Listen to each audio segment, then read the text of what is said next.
Hola a todos, bienvenidos una semana más a un nuevo capítulo de Materia Oscura.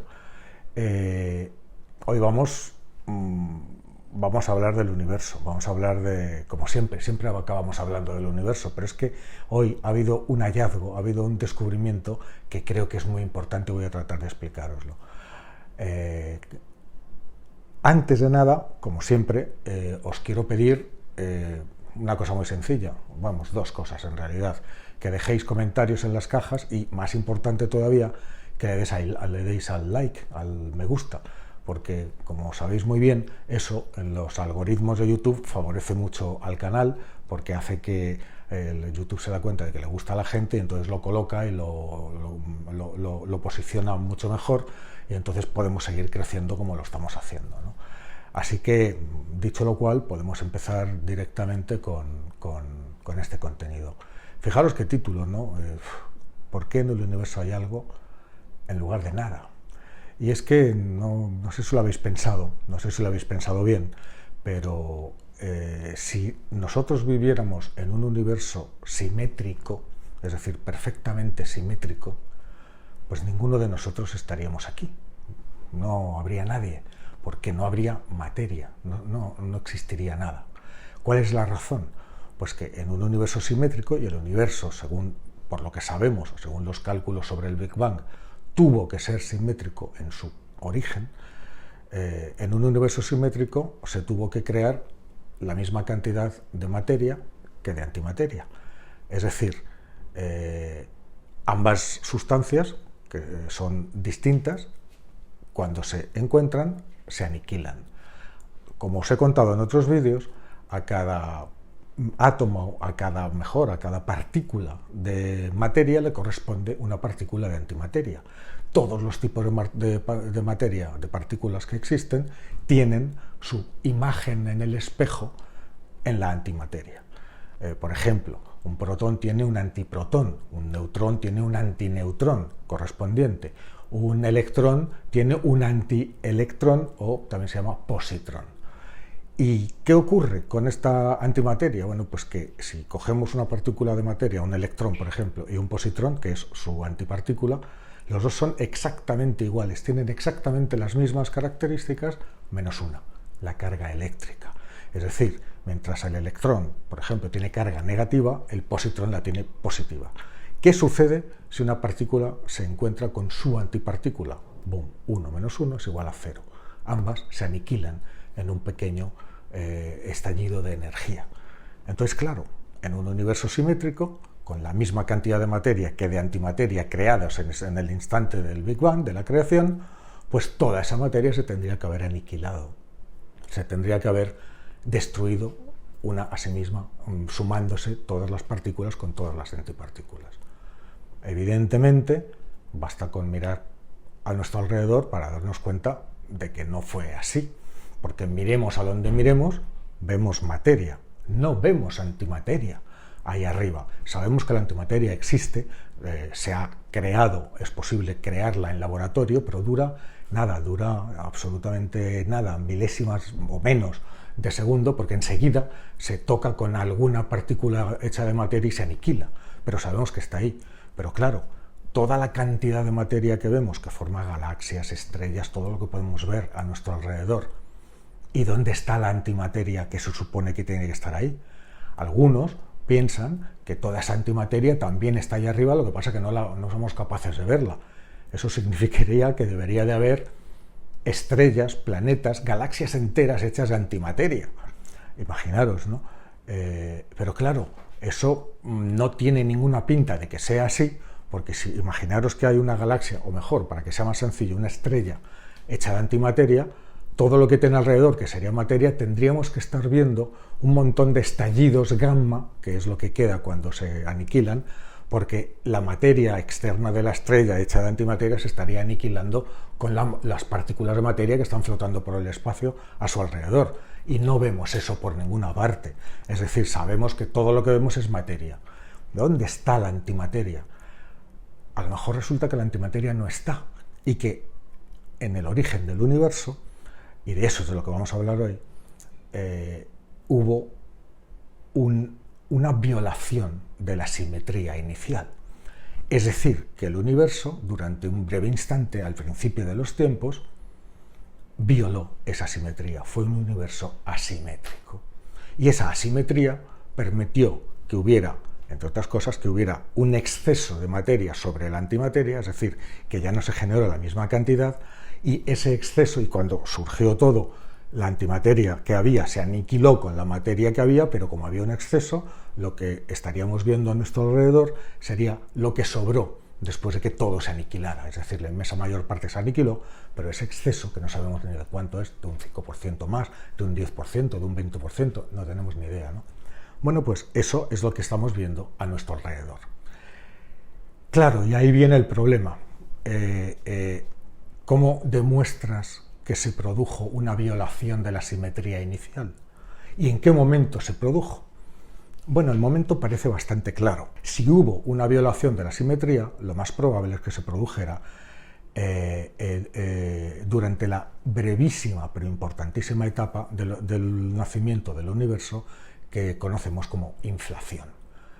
Ahí pasó algo inmediatamente después del Big Bang, como sabéis, que hizo que el universo se expandiera durante una milmillonésima de segundo, pero que multiplicara casi instantáneamente millones de veces su tamaño. Fijaros que pasó en una milmillonésima de segundo, pasó de tener el tamaño de un átomo, el universo entero, a tener el tamaño de una pelota, de un balón de playa, lo cual son millones y millones de veces. Y a partir de ese instante de inflación siguió expandiéndose y lo sigue haciendo en la actualidad, haciéndose cada vez más grande y más grande y más grande, ¿no? Sabemos que en la actualidad, 13.700 millones de años después, pues se sigue expandiendo. Entonces, ¿qué ocurrió durante aquellos primeros milisegundos? ¿Qué ocurrió durante aquel brevísimo instante? Pues que debió de producirse una ruptura de la simetría. Los científicos han estado intentando buscar esa violación de la simetría, lo llaman también violación de la paridad, en muchos síntomas, es decir, lo que sucedió en esa milmillonésima parte de un segundo debió de dejar impresas sus huellas en la evolución posterior del universo. Entonces lo que los científicos hacen es buscar esas huellas. Se han intentado buscar, por ejemplo, las ondas gravitacionales del propio Big Bang. Sabéis que en el universo hace poco se demostró la existencia de ondas gravitacionales y colisiones de agujeros negros y de estrellas de neutrones provocan ondas gravitacionales que hemos sido capaces de ver, pero tiene que haber muchos otros tipos. Hace poco se encontró el fondo cósmico de ondas, que son ondas mucho más largas, que las producen objetos muchísimo más grandes, que son agujeros negros supermasivos, los centros de las galaxias. Bueno, pues también tiene que haber, en teoría, ondas gravitacionales producidas por el Big Bang. Eso nos podría ayudar a encontrar el instante y las características de esa ruptura de la paridad, de esa ruptura de la simetría inicial. Pero todavía no ha dado frutos. Y entonces un equipo de científicos de la Universidad de California han tenido una idea y han conseguido por primera vez una prueba, una evidencia, la mejor evidencia que tenemos de que efectivamente en los primeros instantes del universo hubo una ruptura de simetría. Y lo han conseguido estudiando la forma en que en el universo actual se distribuyen las galaxias. Fijaros, ¿no? ¿Qué es lo que han hecho estos investigadores? Se han preguntado, esta ruptura de simetría, que es la que hace que se haya producido un exceso de materia sobre la antimateria, y eso es lo que hace posible que estemos aquí, pues también se tiene que ver de otras formas.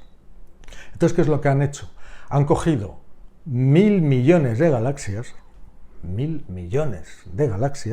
y las han juntado en grupos de 4. Y lo que han hecho es, como en un juego de estos de unir puntos, en cada grupo de 4 han unido los puntos entre las 4 galaxias de todas las formas posibles.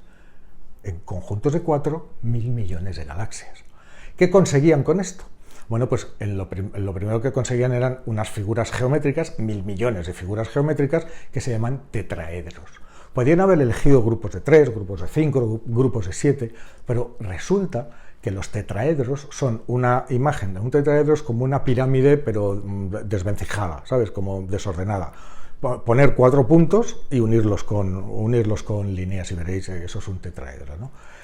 Y resulta que es una figura geométrica ideal porque es muy fácil de tener una imagen especular, es decir, lo equivalente a materia y antimateria. ¿Entendéis? Es decir, si el universo, si cogemos estos 1000 millones de tetraedros, cada uno formado por 4 galaxias unidos por líneas, uniendo los puntos donde están esas galaxias, todas estas figuras geométricas, lo único que tienes que hacer es analizar cuántas, si el universo fuera simétrico, tendríamos la misma cantidad de una orientación como de su imagen especular. O sea, tendríamos la misma, igual que el mismo razonamiento que en la materia y la antimateria. Tendríamos el mismo número de partículas de materia que de antimateria y tendríamos el mismo número de conjuntos orientados a izquierda, digámoslo así, o orientados a derecha, que es la imagen en el espejo, ¿no? Vale, pues tardaron años, evidentemente, sabéis lo que son 1000 millones de galaxias. Hicieron el análisis y date tú que ni por asomo eran el mismo número, sino que había una clarísima querencia del universo por una distribución particular de conjuntos de 4 galaxias. Es decir, estos tetraedros, la mayoría, más de un 70%, estaban en una de las 2 configuraciones posibles. ¿Eso qué quiere decir? Eso es una demostración, la mejor que tenemos, de que efectivamente hubo una ruptura de la simetría. No solo es la demostración de que hubo una ruptura de la simetría, sino que además confirma experimentalmente que efectivamente se produjo esa inflación, ese momento en el que todo se aceleró, todo creció de forma enorme, o sea, incluso más deprisa de la velocidad de la luz, se expandió el universo durante ese microsegundo, ¿no?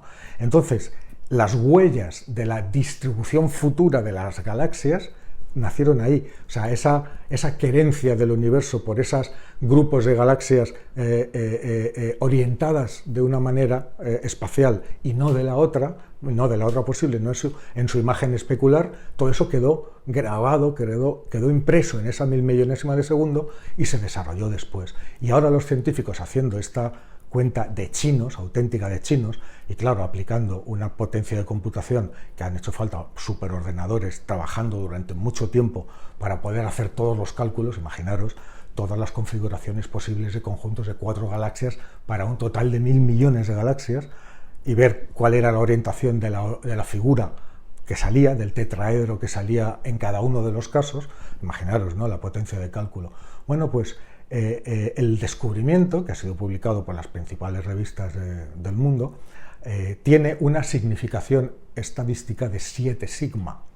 ¿Eso qué es? En todo experimento siempre hay una posibilidad de que los resultados que tú obtienes se deban a una casualidad o que se deban a un mal funcionamiento de un instrumento o algo. Entonces, esa significación estadística puede ser de 1 sigma, de 2 sigma, de 4 sigmas, pero hasta que los científicos no tienen una significación de 5 sigma, es lo que se considera necesario para poder decir que no se trata ni de una casualidad ni de una aberración estadística, sino que eso es real, es auténtico, es un descubrimiento auténtico, 5 sigma. Si no hay 5 sigma, no se puede anunciar un descubrimiento. Bueno, pues este trabajo cuenta con una significación estadística de 7 sigma, es decir, muy superior a cualquier otra que se haya intentado, porque ha habido otros intentos de explicar y de observar rupturas de simetría en otras cosas en el universo. Llevan los científicos mucho tiempo intentándolo, pero este trabajo, de la orientación de los conjuntos de tetraedros formados por 4 galaxias, esta ha sido la primera demostración. Es decir, gracias a este trabajo estamos un poco más cerca de saber por qué el universo prefirió un exceso de materia que de antimateria, que aquí viene el título, ¿no?, de lo que hemos puesto hoy, ¿no? por qué en el universo hay algo en lugar de no haber nada. Es decir, por qué el universo en algún momento se decantó y prefirió que existiera algo, que existiera la materia, y por tanto las estrellas, las galaxias, los planetas, nosotros mismos, la vida, no estaríamos aquí si el universo fuera totalmente simétrico, ¿no? Hoy ya os digo un hallazgo muy importante y que va a traer mucha cola, porque ahora el siguiente paso es explicar qué sucedió durante ese brevísimo periodo de la inflación para que se produjera una ruptura de la simetría. Para que me entendáis, cuando decimos ruptura de la simetría queremos decir que durante ese brevísimo instante las leyes de la física se comportaron de forma distinta a como lo hacen hoy o a como lo hicieron en el micro tiempo que hubo antes del periodo inflacionario. Es decir, funcionaban durante un brevísimo instante, las leyes de la física funcionaron de una forma distinta, de una forma diferente, y dejaron una impronta, una huella que se puede ver en el universo posterior. Esta demostración de la ruptura de la paridad es una, probablemente haya más formas de hacerlo con ondas gravitacionales, como os he dicho, que se hará. Y esto nos acercará a explicar qué fue lo que pasó, por qué sucedió. ¿Se debió esto a algún tipo de fluctuaciones cuánticas en el universo recién nacido? No lo sabemos. Quizá a la existencia de una nueva fuerza de la naturaleza, que no sea ni el electromagnetismo, ni la gravedad, ni la fuerza nuclear. Una fuerza que actuó solamente durante esos instantes, después no volvió a actuar nunca, y que no la conocemos, desconocemos lo que es, ni para qué, pues podría ser también. O sea, las puertas están abiertas, pero ahora, digamos que tenemos la cabeza metida adentro. Estamos un poco más cerca de poder explicar, pues ni más ni menos, el por qué estamos aquí, en lugar de no haber nada. Y esto es lo que yo os quería contar en el vídeo de hoy. Espero que os haya parecido interesante y por supuesto nos vemos en una semana, nos vemos el miércoles que viene. Somos Mo.